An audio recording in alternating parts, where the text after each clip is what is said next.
Hi friends, you're watching movie reviews with Raghuram. In this video, I'll be reviewing the Telugu movie Adbhutam. Adbhutam, you can find the movie on Disney plus Hotstar. At the beginning of my review itself, I want to tell that Adbhutam is really Adbhutam. The movie is cute, romantic, thrilling, gripping, intriguing, very interesting, which hooks and books you to your chair and which compels you and keeps you glued to the screen until you finish off the movie at one watch. I mean at one single go. Have I given the tempting starter for you to go to Disney Plus Hotstar and watch this movie? I suppose I have. I just loved this movie. I just loved the movie making. This movie is really a wonderful artwork, a wonderful piece of work by the director. I would come back to the director in the positivities of the movie, but for time being, I want to tell that the director of the movie, the captain of the ship, Malik Ram, has done an exceptional job, exceptional thought process in making this movie Adbhutam. So without wasting any time, let me come to the plot of the movie. The movie Adbhutam is a romantic science fiction drama.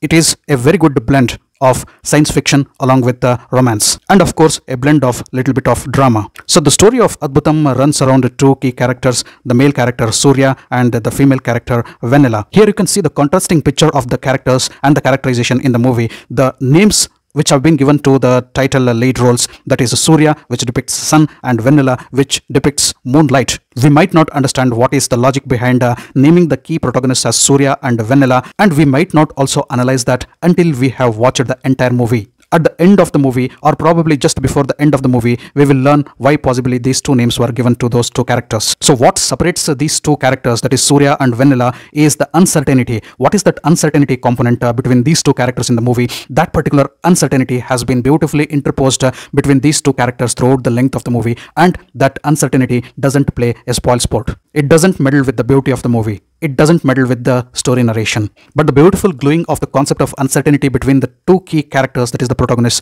that is a wonderful work done by the director. And once again, coming back to the plot without confusing you a lot. So we have Surya, we have Venela. They have a lot of problems in their life, or they have thought that whatever they are having in their life is a problem, and there is no remedy for those problems. They are at the dead end of their problems. They are at the summit of their problems. They are at the frustrated ends of their problems. So these two are frustrated characters. At the beginning of the movie shows Surya and Venela as hopeless and frustrated characters. They have lost hope on their life and they are on mission suicide. Both these characters are there in Hyderabad, at different corners of Hyderabad, and they are planning their suicide at the same time. Then our protagonist Surya thinks he feels responsible to give a dying declaration or a dying statement so that nobody would be blamed of his death. So he doesn't have a pen and paper. He takes his phone and messages to his own phone telling that, giving a statement that I am responsible for my death and nobody is. Let us go to a little flashback. Before these two protagonists go on to suicide, the day has seen strange changes in the environment and nature and the climate. So the environment, nature and climate also plays a very vital role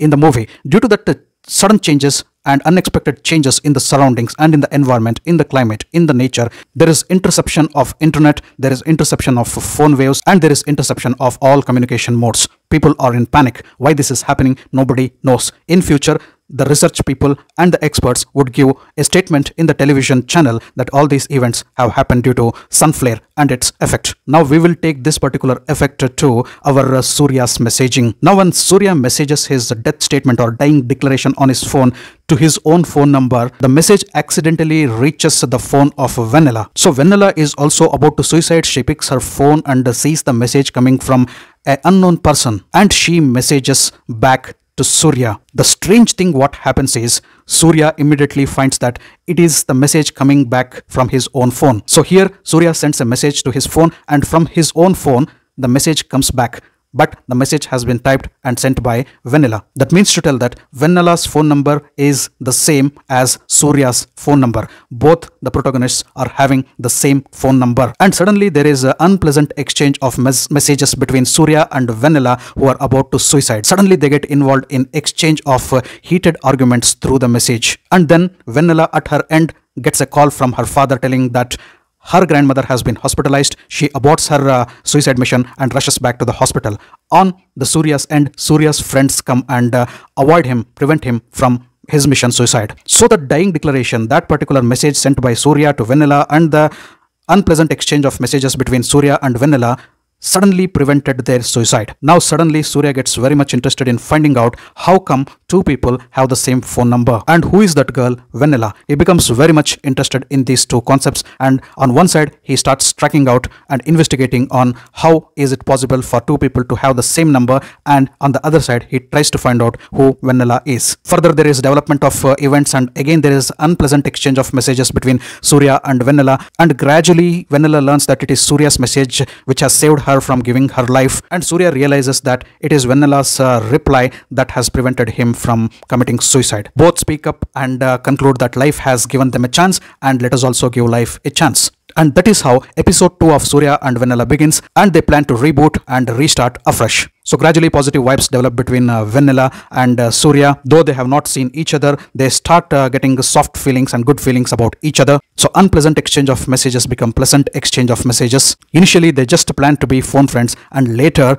they decide to meet up. They both decide a spot where they need to meet that day. Surya starts from his end and Vanilla starts from her end, and they are just waiting to meet each other. And again the nature, the destiny, the stars, everything come into the play, and they could not meet each other. After that initial failure, Surya and Vanilla plan many times to meet each other, but every time they fail to meet each other. Why can't Surya and Vanilla meet? What are those mysterious events which are preventing Surya from meeting Vanilla, or Vanilla from meeting Surya? Are Surya and Vanilla destined to meet each other? Are the uncertainties between their meeting continued throughout their life? What is the role of common phone number in their life? What is the role of the changing environment and changing nature in their life? What is the role of destiny in Surya and Vanilla's life? Is it kind enough or is it too harsh? Will they have a happy ending, or their love story will just remain as a dream and keep Surya and Vanilla distanced from each other for life? To find the answers for all these questions, you need to watch the movie Adbhutam. You definitely have to watch this beautiful and well-made movie Adbhutam. And at a particular point when Surya cracks the code of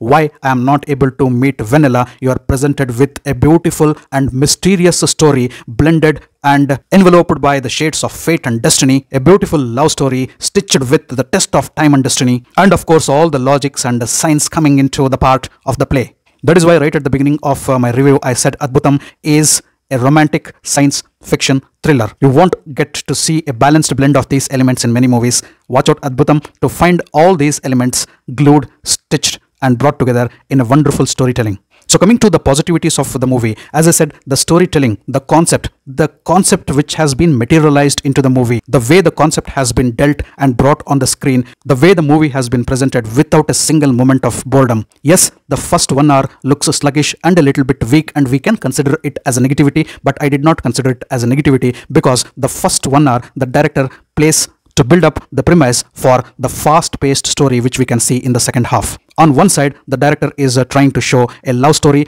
On another side, he is trying to show the fate and destiny, what role they have. And on another surface, on another layer, he is working out on the science, and overall, he is blending them with a fictitious and well-narrated story. To bring all these components into a single frame, into a single line, and give a beautiful narration of a story, the director needs some time, and he has purchased some time in the first half, though you feel at least 5 to 10 minutes should have been trimmed from the first half. And here is where I give full marks to the director Malik Ram, and Malik Ram is an important inclusion in my strengths. Teja Sajja has done a good job, if not the best job. He need to work out on some of his expressions. He's cute, he's smart, he's lean, he's looking like a bubbly hero, but he need to definitely work on certain expressions. But having said that, Teja Sajja's role as Surya is good. Shivani Rajshekhar plays the role of Vanilla. She too is beautiful and she has some good expressions. Couple of expressions, again, she needs to, couple of emotions what she gets through her expressions need to be trimmed out. Maybe she will learn with experience of acting in consecutive films, in the upcoming films, if at all she has some projects in her hand, but she has also done a decent job. The other supporting cast also is good. The cinematography is good, the music by Radhan is good. We have a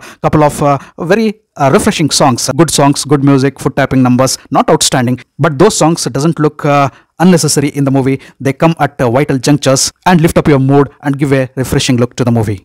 So the next strong point is the mystery and suspense and those intriguing, interesting and gripping moments what you get in the second half. The starters have been provided in the first half, and in the second half you will have a lot of questions. Why, what, when, where? Oh my god, so many expressions will come and surface within you. And when the story starts unwrapping layer by layer, finally you would tell, oh my god. I will definitely not give the spoilers. The second half is really interesting, and at the end of the movie, at the climax, you would be relieved that you have seen a good, decent movie. Very rarely such movies are made. It is worth watching.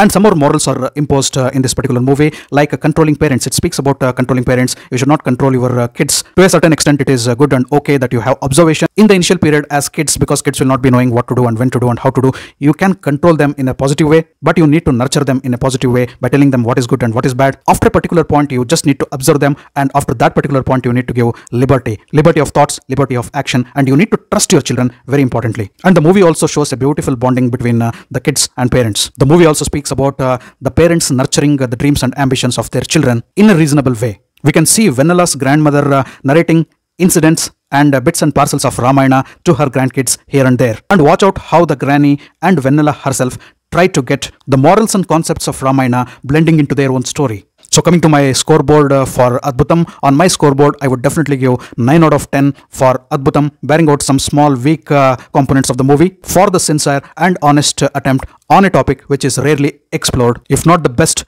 a clean and good blend of a love story with science fiction. I would definitely go with 9 out of 10 stars. Finally, just before finishing my video, I would highly recommend you people to watch Adbhutam at least for one time. It is a decent, it is a good one-time watch. So thanks for watching my video. If you loved my video, kindly like, share and subscribe to my channel. I'll catch up with you all in my next video with yet another movie review. Until then, do take care. Goodbye. Namaste.